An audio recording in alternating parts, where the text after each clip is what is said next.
আজকে আর ঘুম থেকে উঠে বেশিক্ষণ লেট করিনি। অন্যান্য দিন যেমন কাজ হয়ে যাবার পরেও একটু খাটে বসি, একটু ফোন দেখি, একটু ছাদে গিয়ে বসি। তো আজকে একদম মাসি যেই বেরিয়ে গেছে কাজ করে, তখনই আমি আমার কাজগুলো করছি। যেমন যেমন উঠোনটা আমি ধুই, তারপরে ওই ছোট্ট একটা ফুলের বাগান দেখছো, সেখানে আমি পরিষ্কার করি, মাসিও করে মাঝে মধ্যে। আর আমার বর ধুয়ে দেয়, মানে প্রতিটা দিন না পারলে বেশিরভাগটা ওই ধয়। আর যখন দেখি যে ও ব্যস্ত আছে কাজে, তখন কিন্তু আমি ধুই। তারপরে আমার ধোয়া নাকি ওর পছন্দ হয় না। দেখতেই পেলে তোমরা যে আমি ধুলাম, তারপরেও ও আবার পাইপ দিয়ে ধুলো। তা আজকে আর কাচাকুচি করিনি, শরীরটা খারাপ বলে, মানে ভালো লাগছিল না। প্রতিটা দিন এত কাচতে ইচ্ছে করে না, তবু আমার বর কাচাবেই। হ্যাঁ, তো আজকে আর কাচিনি, সার্ফে সব ভিজিয়ে রেখে দিলাম, কালকে কাচবো। বেশি ছিল না, অল্পই ছিল বলে আমি সার্ফে ভিজিয়ে রাখলাম। তো আজকে তো আমি পুজো দিতে পারবো না। আমার বরকে বললাম যে কালকে পুজো দেওয়া হয়নি, একটু ঠাকুরের ওখানে একটু ধূপকাঠি ধরিয়ে দাও। তো ও আবার ধূপকাঠি ধরিয়ে দিল। তো আমার ছেলে বাড়িতে থাকলে ও আবার ওই জবা ফুল টুলগুলো পেরে দিত। তো ও তো চলে গেছে সকালবেলা স্কুলে। তো সেই জন্য আমার বরকেই বললাম, তাও বরকে বললাম যে জবা ফুল ফুটেছে গাছে, দুটো এনে তার আমাকে দাও। তো দেয়নি, হয়তো ভুলে গেছে, ওই ধূপকাঠি ধরিয়ে দিয়েছে। এইটুকুটা দিয়েছে, তাতেই আমার অনেক আমি খুশি। তো বিয়ের একটা গল্প করি, গল্প বলি তোমাদেরকে। সেটা হচ্ছে, আমি যখন বিয়ে হয়ে আসলাম না, তো এসে দেখলাম যে আমার বর ঠাকুর দেবতা কিচ্ছু মানে না। তো আমার শাশুড়ি একটা মানে একটা তাক ছিল, তাকে পুরনো পুরনো কিছু পিকচার ছিল, সেখানে ওই ঠাকুরগুলো পুজো করতো। একদম পুরো ধুলো বালি নোংরা অবস্থায় পড়েছিল যখন আমি বিয়ে হয়ে এসে দেখি। তো সেইগুলো আমি যত্ন করে যখন পুজো দিচ্ছিলাম, তখন আমার বর বলছিল যে আমি তো ভেবেছিলাম এই সব পিকচারগুলো সব বস্তার মধ্যে ভরে গঙ্গায় দিয়ে দেবো। তো তার সেই পিকচারগুলো আমি ধুয়ে পরিষ্কার করে যখন পুজো দিতে শুরু করলাম, তারপরে না আমার দেখা দেখে আস্তে আস্তে আমার বরেরও দেখলাম যে সব কিছু চেঞ্জ হচ্ছে। তো এটা দেখে আস্তে আস্তে খুব ভালো লাগতো।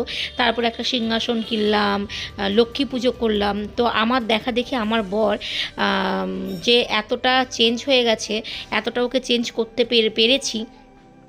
কথাই আছে না যে একটা মেয়ের পাল্লায় পড়ে একটা ভালো ছেলে খারাপ হয়ে যায়, বা একটা মেয়ের পাল্লায় পড়ে একটা মানে খারাপ ছেলেও ভালো হয়ে যায়। তো সেই রকমটা আমার বরকে আমি অনেক চেঞ্জ করেছি। তো এখন এতটাই ও ঠাকুর ভক্ত হয়ে গেছে যে ঘুম থেকে উঠে আগে আমার থেকে আগেও স্নান করে নেয়, স্নান করে গঙ্গা জল নিয়ে সেই নাম টাম সব জপ করে। হ্যাঁ, তো এইগুলো ভীষণ ভালো লাগে। আর আমি ফার্স্ট আমার বরের একটা প্রণাম করা দেখেছিলাম, সেটা হচ্ছে একটা যখন আমি সিংহাসন কিনলাম একটা, তারপর ঠাকুরকে যখন পুজো দিতাম ধূপ টুপ দিয়ে, ঠাকুরের সিংহাসনটা যখন ফুল দিয়ে সাজাতাম, তখন কিন্তু আমার বর আস্তে আস্তে দিচ্ছি দেখতো। তো ফট করে আমি পিছনে তাকিয়ে দেখছি যে আমার বর না প্রণাম করে তাতে করে সরে গেল। ওই ফার্স্ট আমি প্রণাম করা দেখেছি। তো এই 12টা বছর, এই 12টা বছরে কিন্তু আমার বর একদম পুরো চেঞ্জ হয়ে গেছে। তো ওর ভক্তি দেখে আমারও খুব ভালো লাগে। তো দেখো আজকে কিন্তু রান্না হবে রুই মাছ। আর এই রুই মাছ কালকে এনেছে, তারপরে এনেছিল তেলকই, মাছের মাথা। তো কালকে তেলকইটা করেছিলাম, আর আজকে রুই মাছটা করছি। আর বেশি দিন কিন্তু ফ্রিজে রেখে বাসি মাছ দেখবে, যতই তেল মশলা দিয়ে রান্না করো না কেন, কিন্তু সেই টাটকা মাছের মতো আর স্বাদ পায় না। তারপরে এঁচোড়টাও হয়ে গেল 2-3 দিন মতো আনা। তো আজকে বললো করে নিও, নইলে এঁচোড় না বেশি দিন ফেলে রাখলে ভিতরে একদম পুরো মানে পেকে যায়, মানে শুকিয়ে নরম হয়ে যায়। তো খেতে ভালো লাগে না। তো আমি বললাম যে ঠিক আছে করে দিচ্ছি। আর থোর এনেছে, তারপরে তোমার ছোলার শাক এনেছে, সব কিছু ও কাটিয়ে কাটিয়ে এনেছে। বললো তোমার আর কাটাকাটি করতে হবে না। তো যখন বহরমপুর যায় কোট বাজারে, ও কিন্তু সব কেটে মেটেই নিয়ে আসে। তো থোর আমি কাটতে পারি, এঁচোড়ও কাটতে পারি, যেটা মেন সমস্যা সেটা হচ্ছে ওই ছোলার শাক, এটাই কাটতে পারি না।